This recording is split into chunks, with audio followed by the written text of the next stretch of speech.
We can start. Right, so we are looking at momentum and impulse.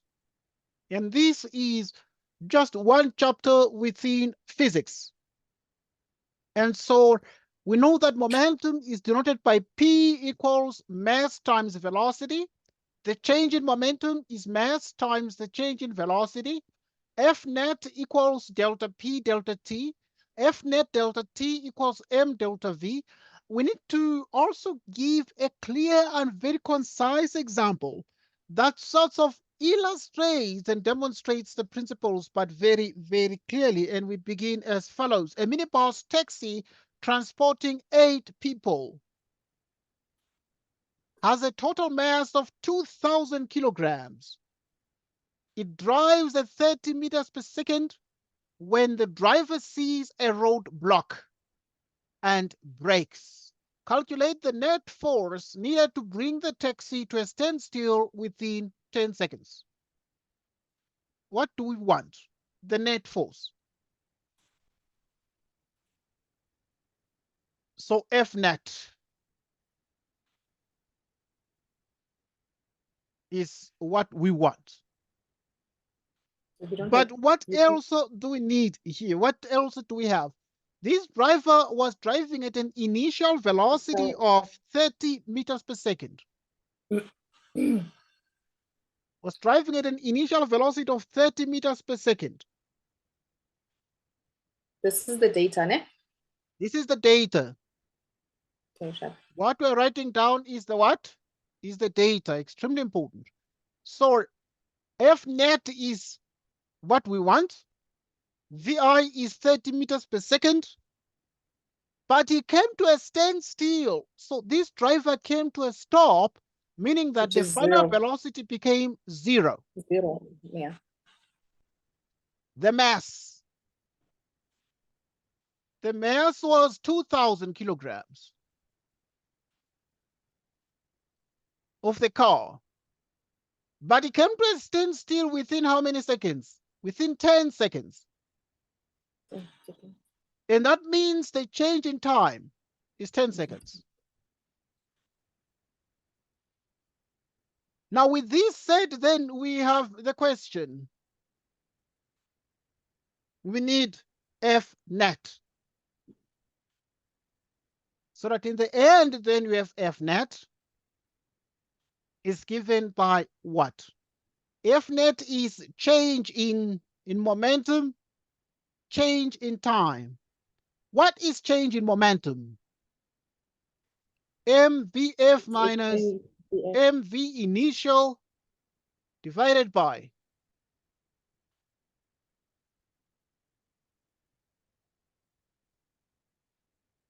the change in time. F net. What is the mass? Is exactly 2,000. 2,000 kilograms. Can put the kilograms here. So we are substituting into the mass formula. So the mass is 2,000 kilograms.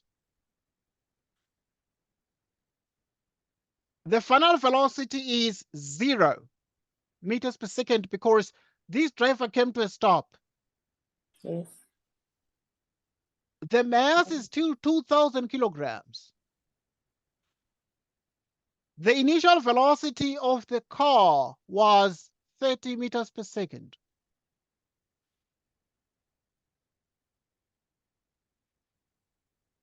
The change in time, 10 seconds.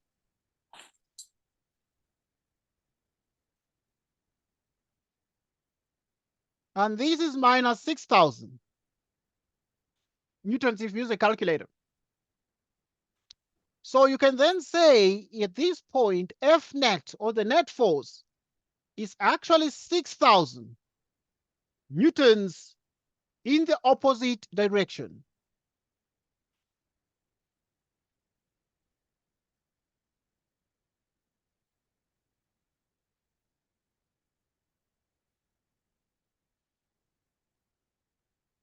In the opposite direction. Next question.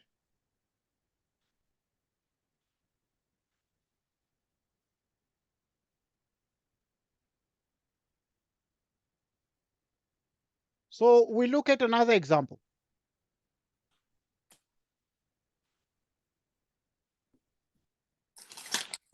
Another perfect example.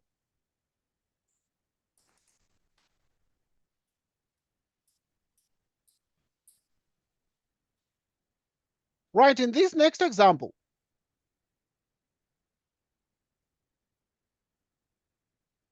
we are looking at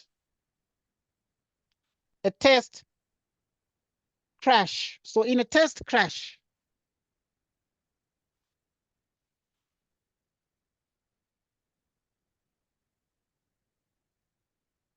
a car with a mass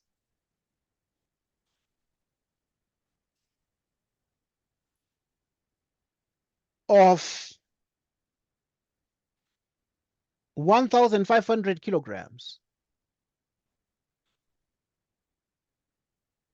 crashes into a wall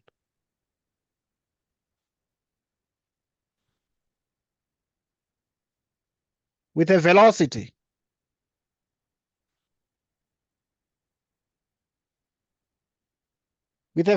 of 15 meters per second and bounces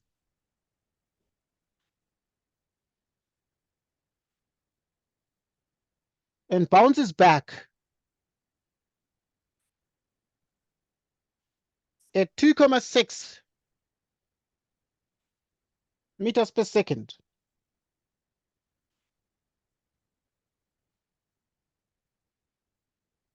In the course of the crash,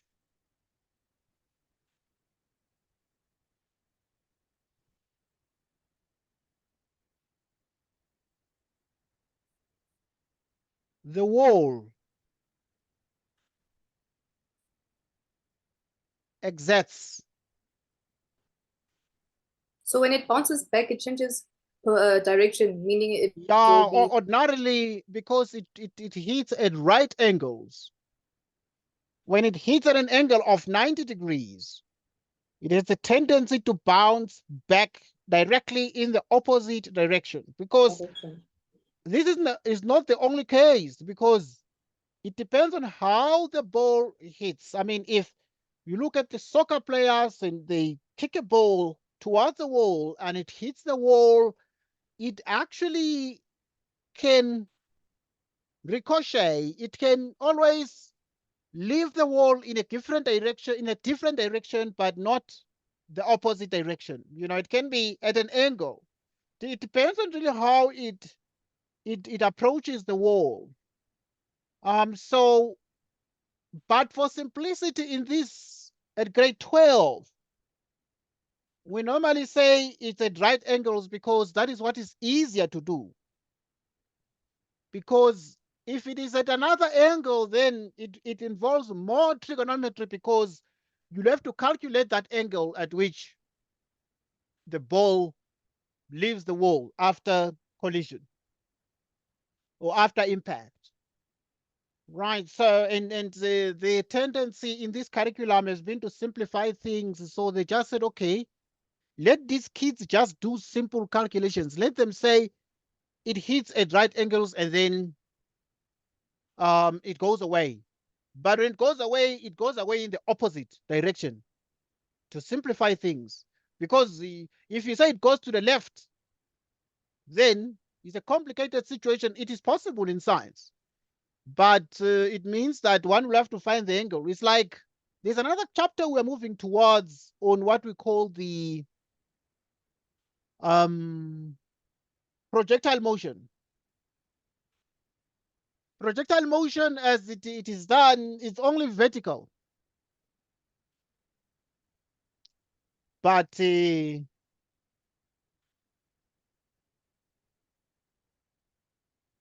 calculate the change in momentum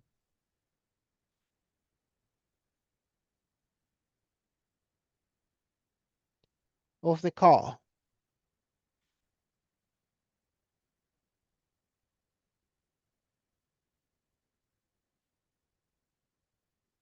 Calculate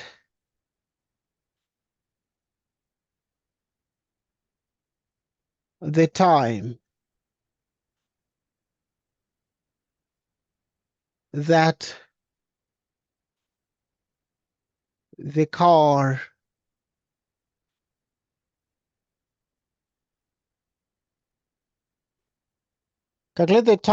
car was in contact with the wall.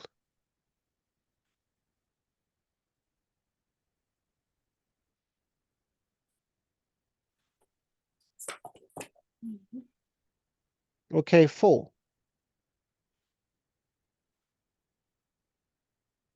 Why? Why would car manufacturers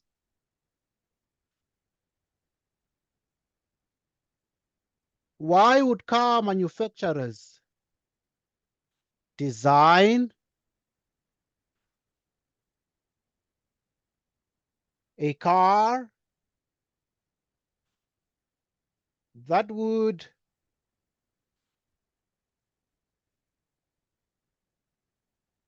come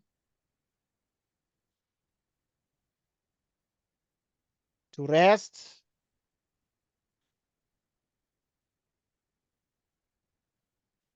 during an accident?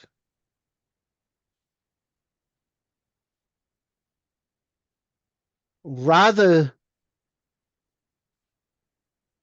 than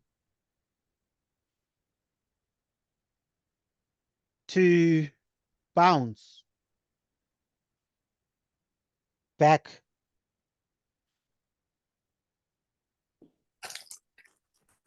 Solution.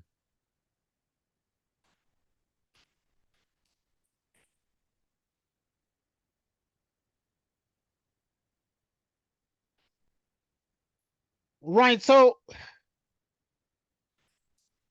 in a test crash, a car with a mass of 1,500 kilograms crashes into a wall crashes into a wall with a velocity of 15 meters per second and bounces back at 2.6 meters per second. In the course of the crash, the wall exerts a force of 176,000 newtons on the car. Draw a vector diagram to indicate how the change in momentum can be illustrated. Solution. Right, so the solution to number 1, you need to draw a vector diagram to show how the change in momentum can be illustrated. Because now the car sort of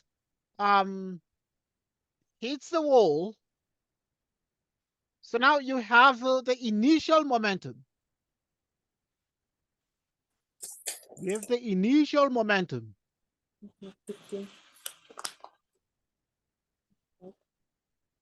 In the opposite, you have the final momentum. Which is 2.6, eh? You have already calculated. No, not yet. Yes, it's 2.6. It's 2.6. The one in the question. Yeah, it's a 2.6. Yeah, there's a number 2.6. Okay. Momentum. So there's a final momentum, and the final momentum is P final. And then there is a change.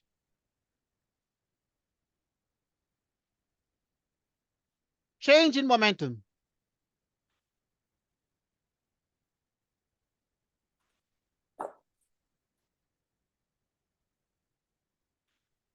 So in the exam, can we draw it like this, or is it wrong?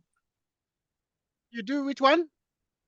Like when you, the way you're writing it, can we do it like this when we answer it in the exam?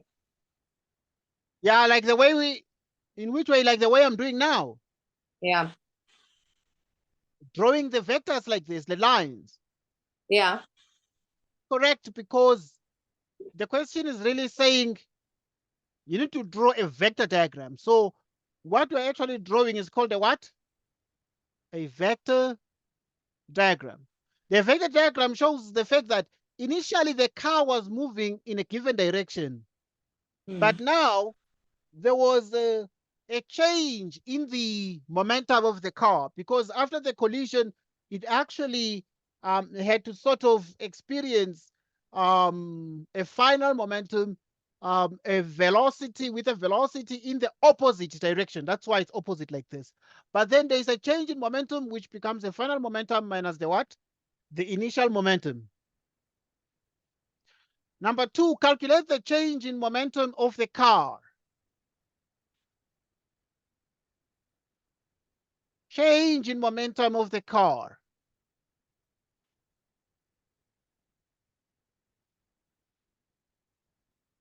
Number So two or to number find three? the change in momentum, we're interested in the data. Is it So number two or number three? number two, right? I'm Number happy two, that not you number are three. wide awake. Because in number two, that is where we are effectively saying calculate the change in momentum of the car. So the change in momentum of the car will be seen like this. So you then have the change in momentum. Right, so the change in momentum, then you have the initial velocity. What is the initial velocity of the car? I think 15. It was moving at 15. Yes, in a test crash, a car with a mass of 1005 with a velocity of 15 and bounces back at 2,6. So initial is 15 meters per second. Bounces back with a final velocity of 2,6, but in the 1.6. opposite.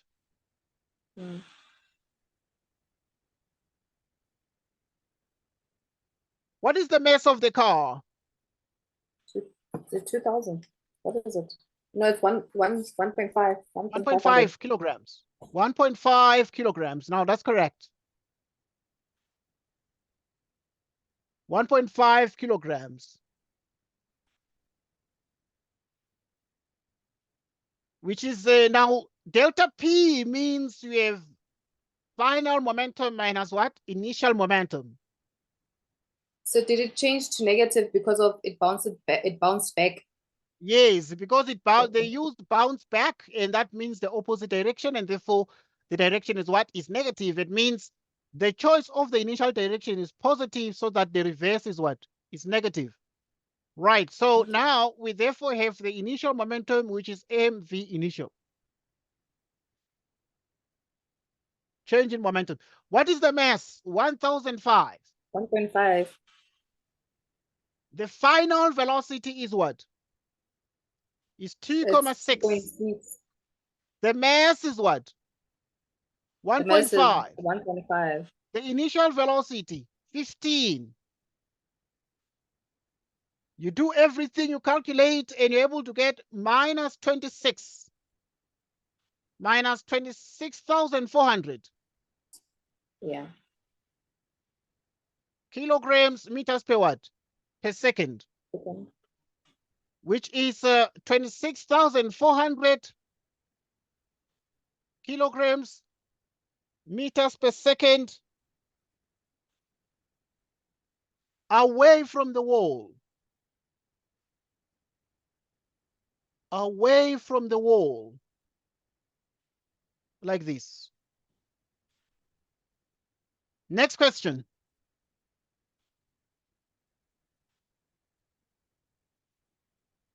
Right, you need to calculate the time that the car was in contact with the wall. For how long was the car in contact with the wall? Because when collision happens, we agree that there is some time of contact, but we're interested in the change in time. So for how long? And the change in momentum is what? Is exactly the same as the minus 26. So we've already got the change in momentum, minus 26,400 kilograms meters per second. Now, this is exactly the change in the momentum of the car. Right, and obviously after impact. So the change in the momentum of the car is minus 26,400 kilograms meters per second. What is the, or that is the change in the time. What is the net force? Right, what is the net force? We've already got the net force because we were told here that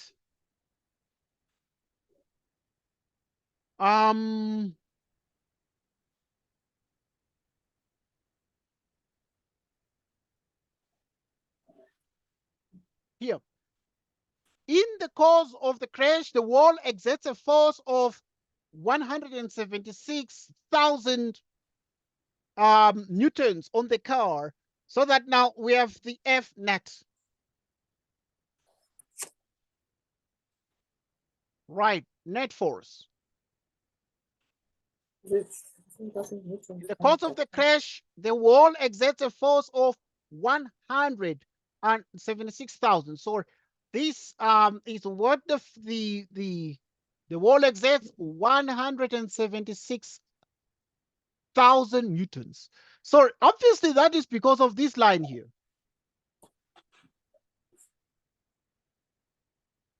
In the course of the crash, the wall exerts a force of this much on the car. This much on the car. So why is it negative? Because obviously when it is Newton's third law, because when you exert a force on the chair you are sitting on, the chair will exert an equal but opposite force on you. And in the course of the crash, the wall exerts a force. Remember, the car hit the wall. So the car was exerting a force on the wall. But now the wall actually is like it's living. The wall is concrete. Exerts a force of 176,000 newtons. So it means that the wall was opposing. It can't just go in the same direction as the car, the direction of the force. So it's opposite. So because it's opposite, then it's negative. All right, like so. And then what do we want? Okay, so we have everything here. So we need to remember that F net is delta P delta T. Delta T, which is delta P F net. What is delta P, which is minus 26,000?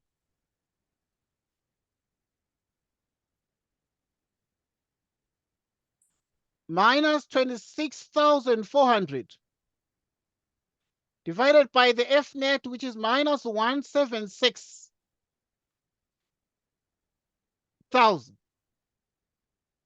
And if you divide these things here,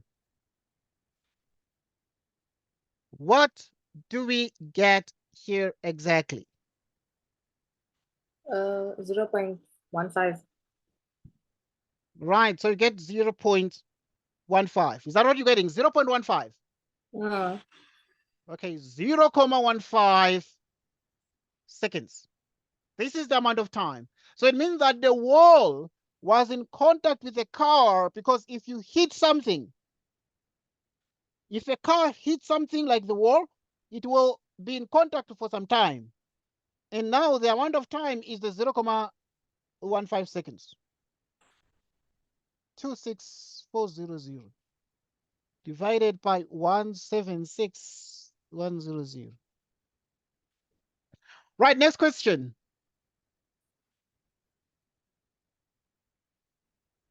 Why would car manufacturers design a car that would come to rest? Because they don't want the car to crash. During an accident rather They don't. than to bounce back. So why would they have to design a car that in an accident is just gonna lock the wheels and like stop?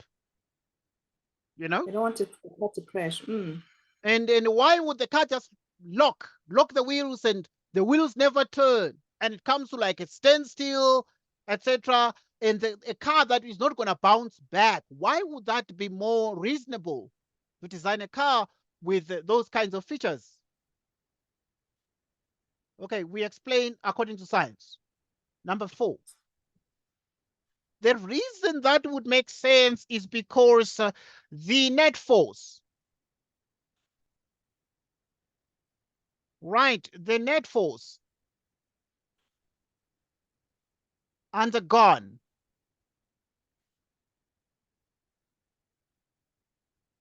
by the car Undergone. is directly proportional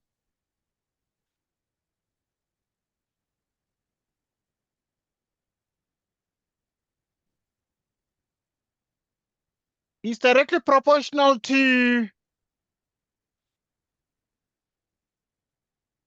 the car's change in momentum.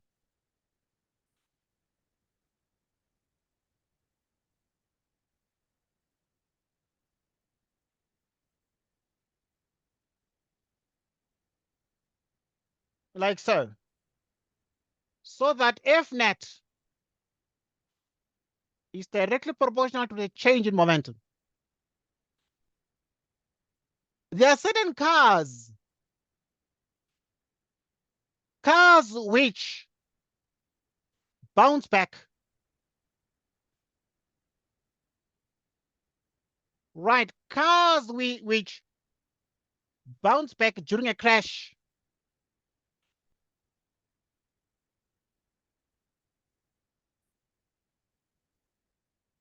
undergo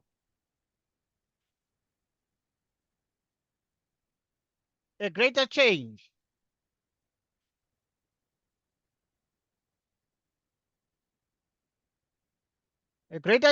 in momentum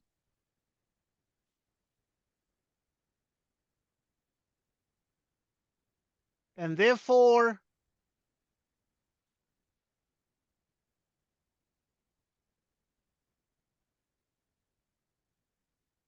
experience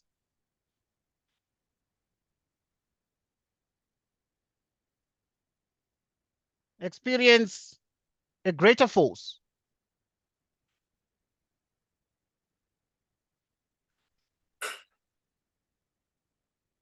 This will result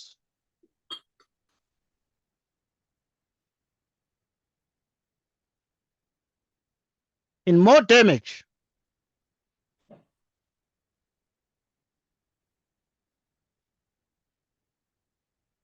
to the car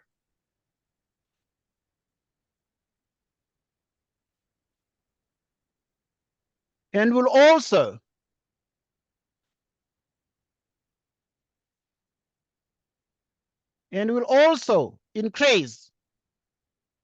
increase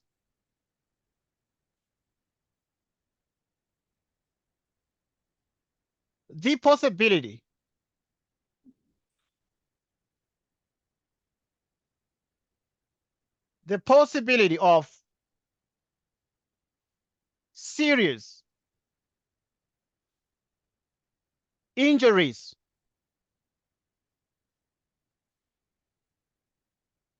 to the passengers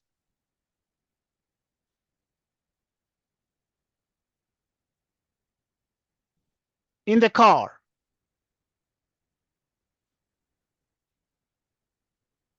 Like so. Like so.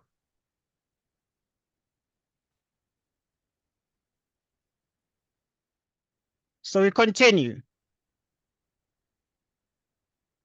Another example.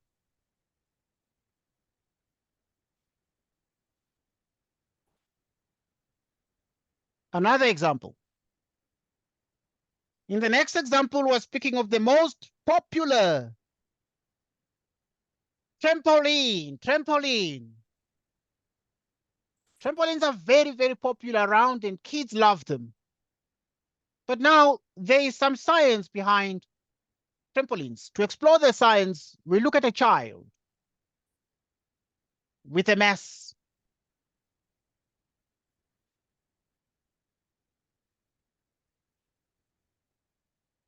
of 40 kilograms.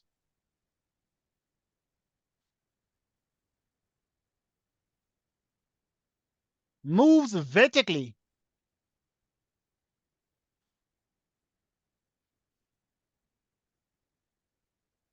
downwards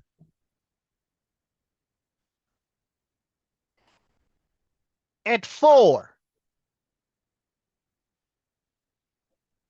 meters per second, just before landing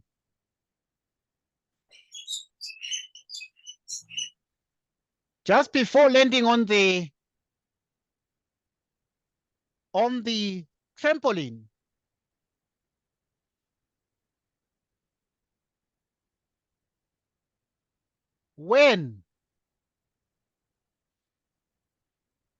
When he bounces back,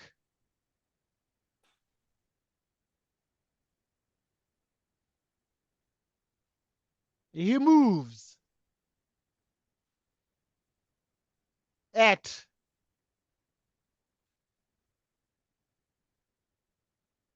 3 meters per second upwards.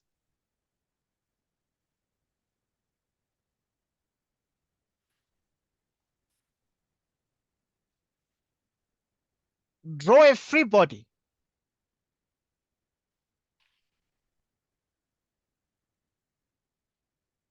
diagram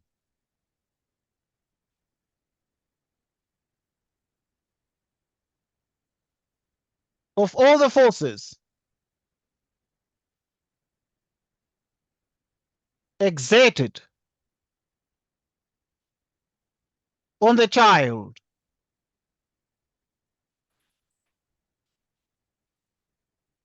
when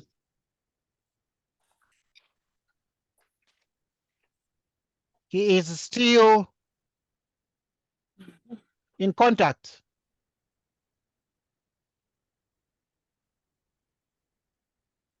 with the trampoline.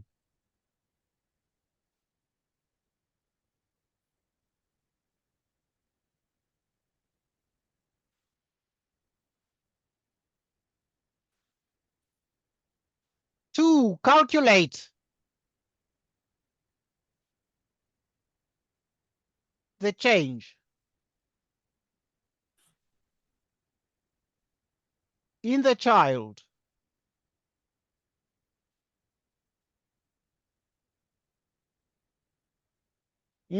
momentum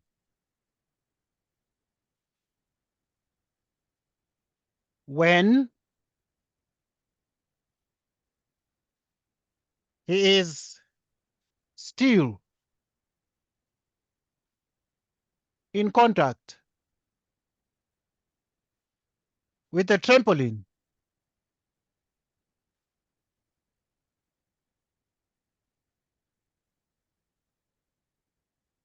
Three, the child's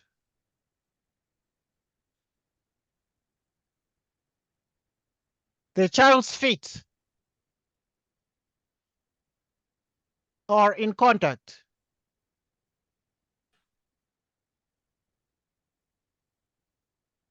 with the trampoline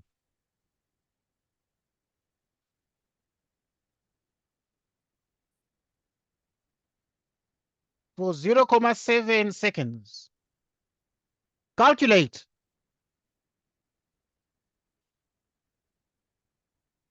the force exerted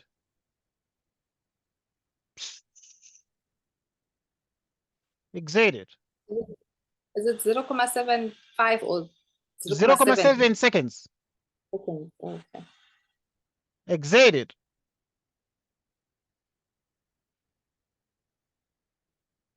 By the trampoline.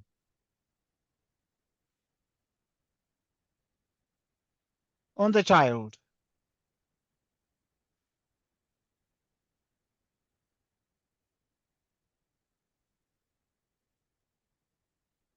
Let's solve this one. We look at the solution to this problem.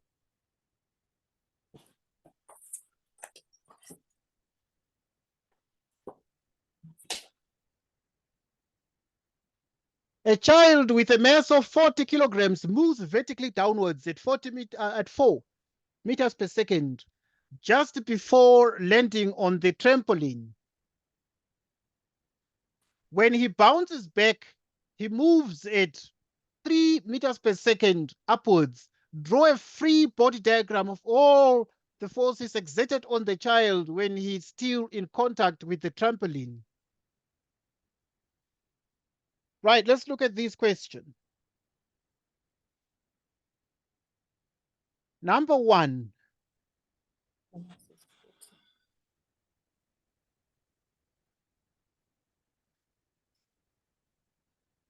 Weight is mg, which is a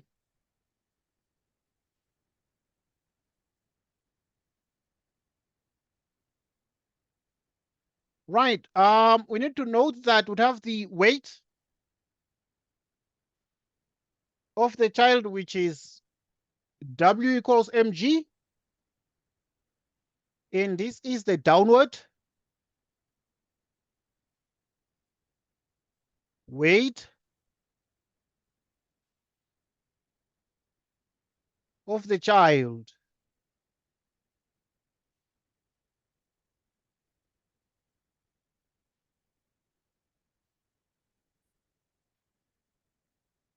Which is the upward force by the trampoline.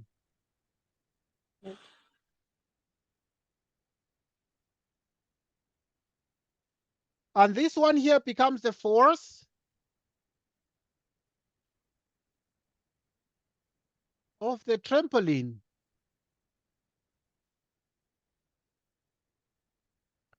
Upwards. Next question. Calculate the change in the child's momentum when he's still in contact with the trampoline. So in number 2, we need the change in momentum. Data.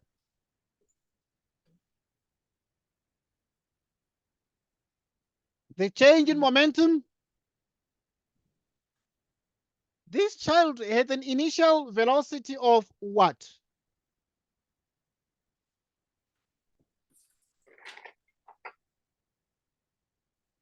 Right, because if you read here, It's 3. we're told that a child with a mass of these moves vertically downwards at 4 meters per second initially.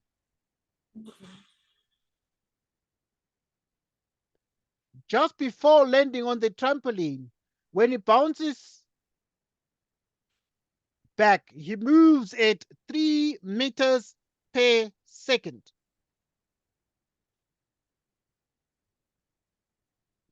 So we have exactly this here.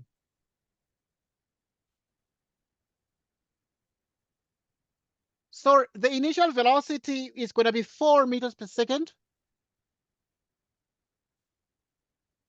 The final is going to be 3.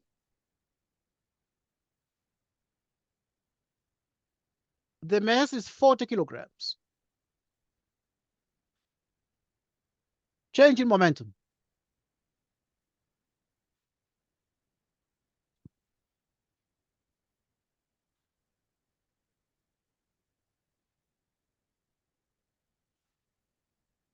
What is the Final momentum is mvf, initial momentum is mvi. What is the mass? 40. 40. Velocity 3. Mass 40. Initial velocity. Okay, now the final velocity is going to be in the opposite. Negative, right? Okay. Yes, because you can choose downwards to be positive so that upwards is negative. Negative. Right, because initially this child was moving at 4 and then it bounced back. So just note that. And then this is the change in the momentum, which is actually the same as minus 120, minus 160, minus 280 kilograms. Change in momentum, 280.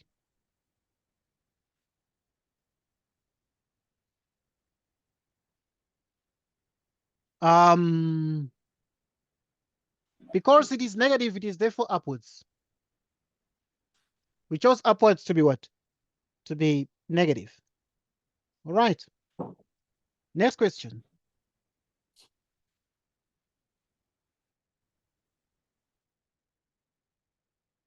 Obviously, now the child's feet are in contact with the trampoline for 0.7 seconds. Calculate the force exerted by the trampoline on the child. The child, the children, they enjoy just bouncing on the trampoline, They stand on the trampoline, they keep bouncing up and down, and some bounce even too high. They risk so much that you can be like, this child is just going to get hurt when they come down. If they come down and they miss the trampoline, what's going to happen to them? Because some even tumble in the air. They turn in the air. They sort of rotate their bodies in the air.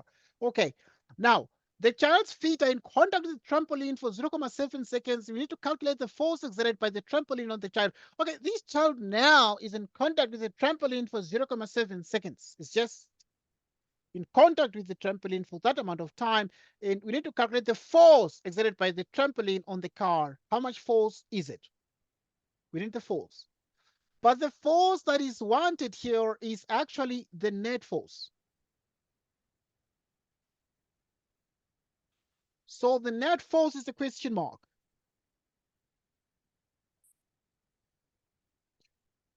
Right, the net force is actually a question mark.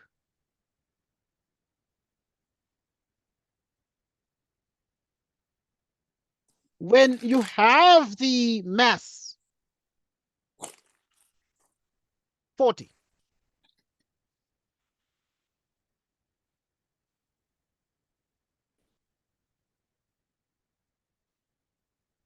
okay, let me express the question like this, the solution like this. Because if you look at this, what the examiner is saying, you need to calculate the child or the child's feet are in contact with the trampoline for 0.7 seconds. Calculate the force exerted by the trampoline on the child. Force by the trampoline, so obviously there's it actually has an effect on the net force, but you need to note, therefore, that would have the force we are talking about, the force by the trampoline on the child. Force by trampoline is a question mark. What is the change in the momentum? It's 280. Down to the change in momentum, what was it? 280. 280. So in other words, we found the change to be minus 280 kilograms meters per second. You note that we chose downwards to be positive and then upwards is what? Is negative. So we chose downwards to be positive and then upwards is what? Is negative.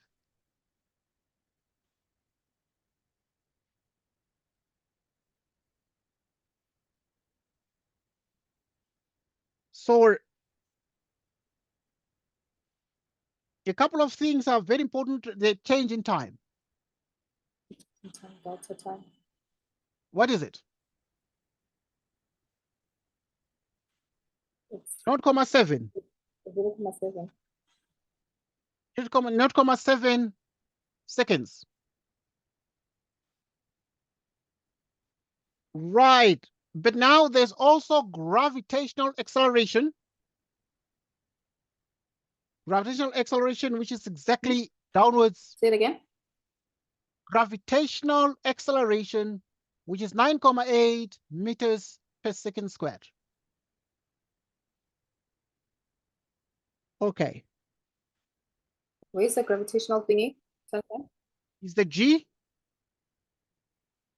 G equals 9.8 meters per second squared, downwards. And therefore positive. Acceleration is a vector, so each time we write acceleration, we must be mindful of its direction.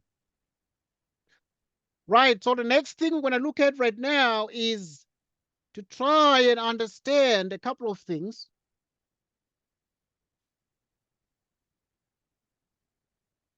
Why did you write the gravity there? Explain it again, please, Sunshine. Yeah, why am I writing? Yeah, okay, it's going to be clearer now why we're writing G for the first time, because this is vertical motion. We don't write G when the balls are moving horizontally, they're hitting walls. So we don't write the G there. Oh, it's But yes, when yes. things go up and down, Up and down, yes. Okay. then there's gravity. And then gravity has a stronger effect. But on horizontal motion, it has an effect. But we assume shorter distances, in which case the effect of gravity becomes negligible when you look at horizontal motion. But vertical motion, yes.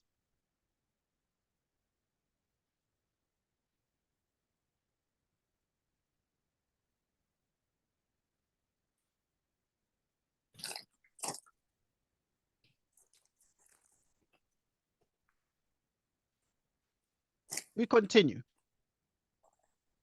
So what do we then need here?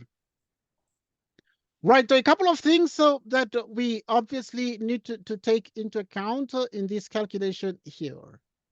Is the formula we're going to use. So we need the force by the trampoline. So I think a couple of things are very important here.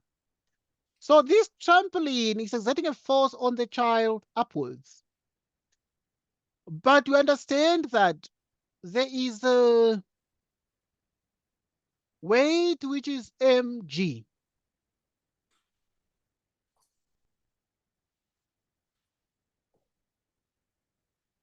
And then you have F net.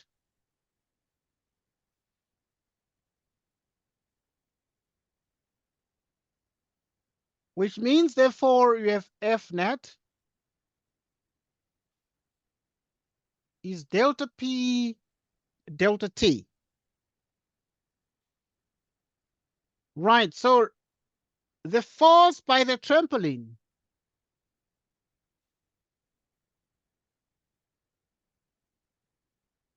plus minus G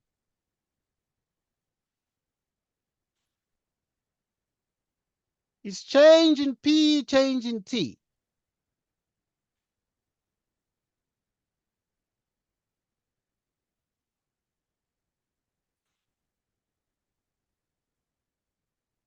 Change in P, change in T. Is it a plus there? That's a good question. Is it a plus here? Okay, I need to change this.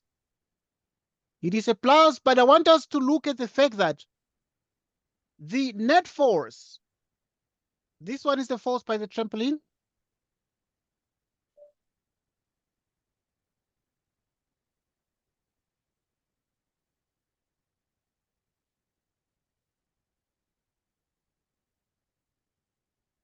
Then you have minus mg. Minus mg.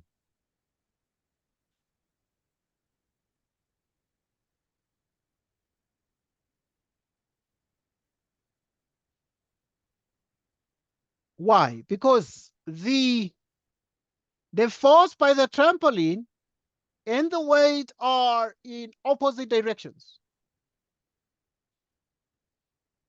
So it means, therefore, the force by the trampoline and the weight are in opposite direction. Weight is downwards and the trampoline is upwards. So let's change again here. Doesn't matter. But because we chose here to be consistent, we chose upwards to be what? To be negative and negative. positive. The force by the trampoline is an upward force. A vector upward in our choice of directions is going to be a negative vector. And therefore, the downward is going to be positive. Okay, so minus force of the trampoline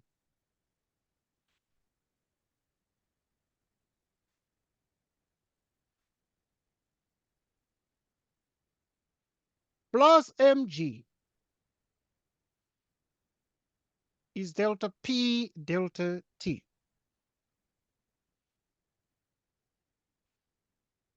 So what is everything here? Minus the force by the trampoline. What is the mass? 40.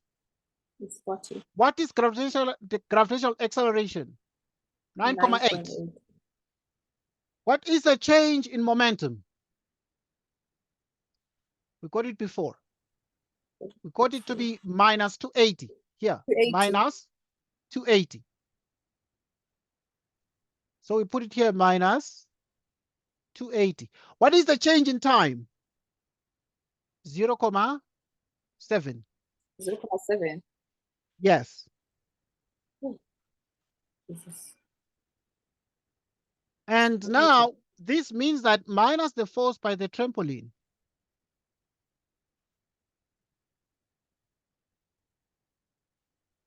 which is exactly what? It's going to be 400 negative.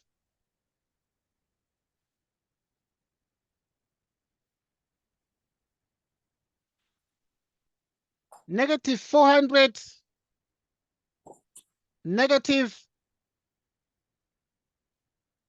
392. Divide through by negative so that the force by the trampoline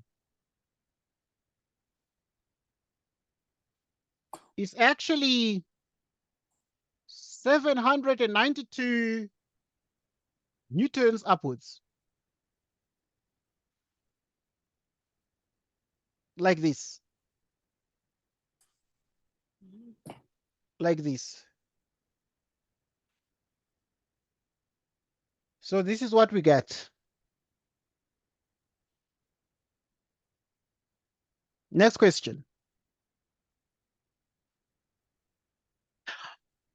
Right, we're done right now, and I must thank you for joining us. I'm gonna see you later on today.